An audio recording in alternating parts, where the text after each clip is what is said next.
Well, good day, YouTube, and welcome to another episode of the Albino Rhino Beer Review. Now, I have a very special beer from a very special person. This special person is one of our friends. There's a claim on this can that I can't say is true or not. I don't think it is, though, because I know other places have done something like this. Anyway, this is from the Ontario Beer Company, which is a conglomerate beer company. I shouldn't say. It's a collaboratory beer company to what I've understood from reading it on the Canadian Beer News and everything else. This is the 100 Mile Lager. So 100 Mile Lager, here's the claim that it says. It says the original all-Ontario brew. Now, this is a fairly recent brew. It just came out in the last few weeks, maybe a month, maybe two. 5% alcohol by volume, 473 milliliter can. Now, that quote worries me because I know that the Black Creek Pioneer Village did a, I think they did a 10-mile brew where everything was within 10 miles. Most of it was actually grown on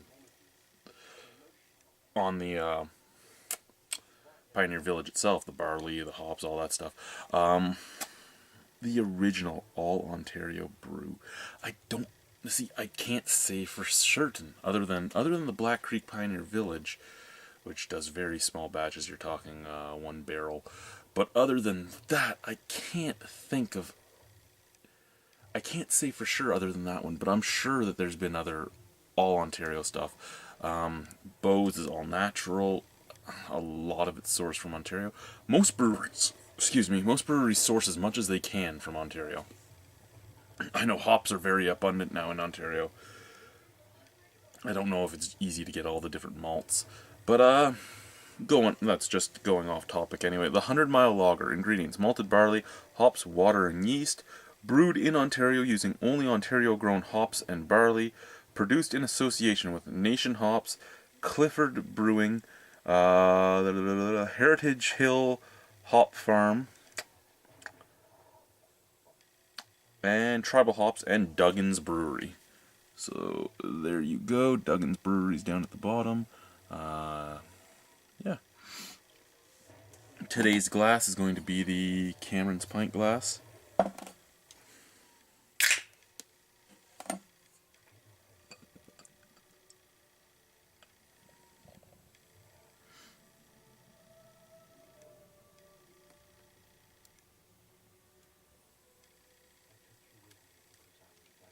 And it pours rather nicely.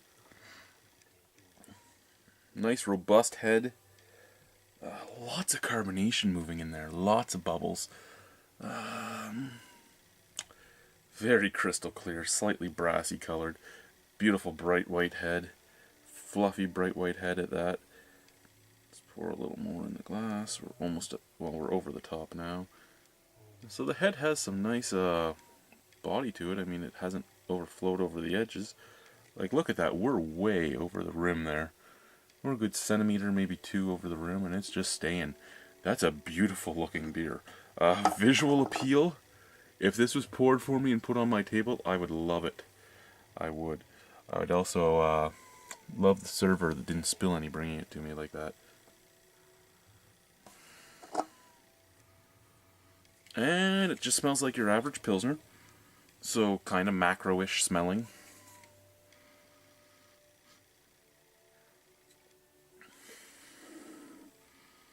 Straw, corn, grassy, dried grass.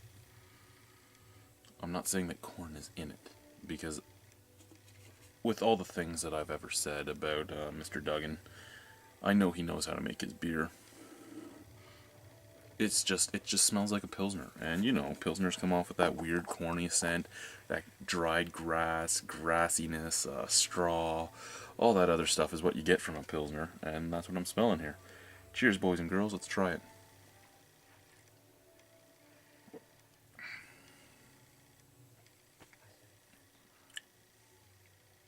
And that's all it is.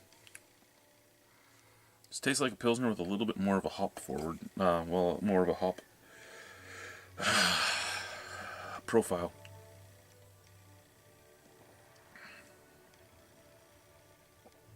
Thanks for supporting local brewers, farmers, and craftsmen.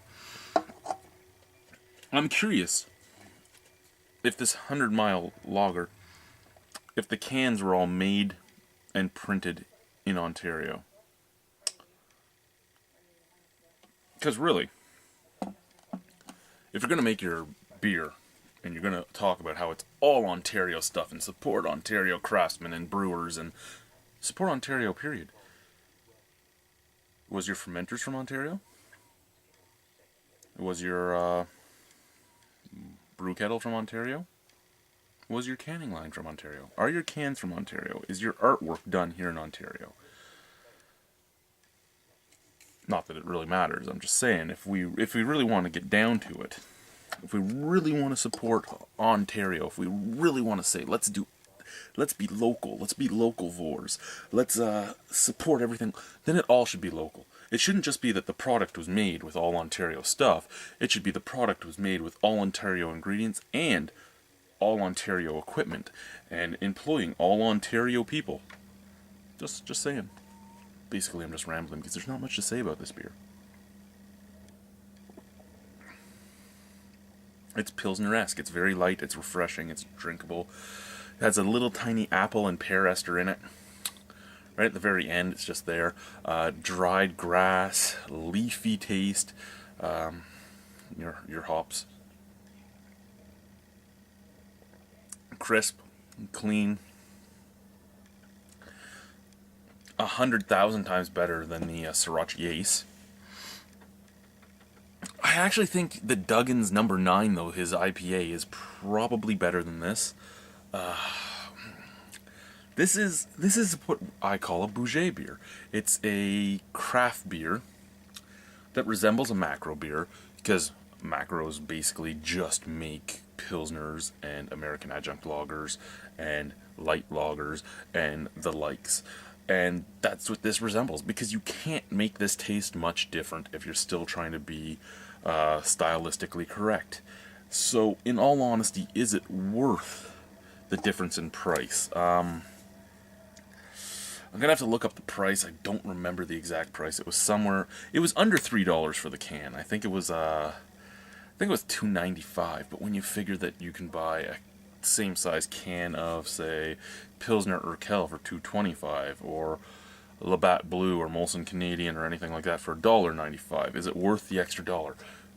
If you're big on supporting local, it is.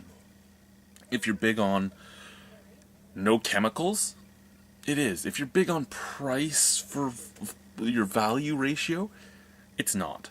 The macro companies do almost the exact same tasting beer. I would suffice to say that this won't give you the same hangover that a macro company will. This won't make you as bloated as a macro company will. It will hurt your wallet a little more. You are helping Ontario. You're helping the farmers. You're helping the craftsmen. You're helping the brewers. And you're helping yourself, because you're getting those chemicals out of your system that are just filled to the brim in the big companies. Each different company uses different stuff, but I mean, you're just getting so many weird things in your beer that shouldn't be there in those companies, that you're getting natural product out of this. But again, it doesn't taste much different. I mean, it's fresher tasting, it's cleaner tasting, it doesn't have a funk to it, but it's just not, it's not great.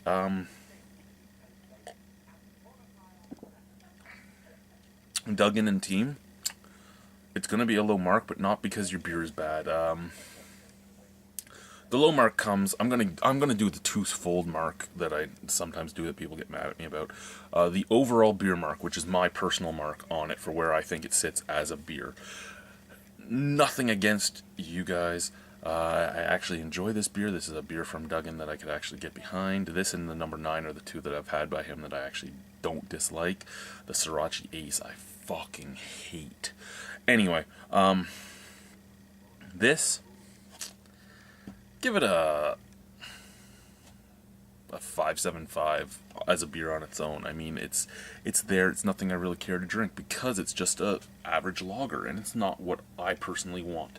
I don't want a lager. I want an in-your-face ale of some type, or a Bock if it was a lager, or a Baltic Porter, or a Schwarzbier, or something like that is what I would go for on a lager. The yellowish lagers, not really my thing. The taste is just too standard. I don't care for it. As a lager, however, as a lager, as a pilsner, just as a lager, it's really worth an 8, an 8.25. I mean, there's nothing wrong with it. It hits the points. It's exactly what it should be. It's just not for me. Thank you guys. Have a wonderful night. This has been a 100-mile lager. Try it if you want to. Don't try it if you don't. If you guys are big macro heads and you want to be able to say you've tried a craft beer, you can try it. You might actually really like this, and it might open the doors to trying other things after a few weeks or months of drinking this. So do what you want to do. Thank you again, guys. Bye.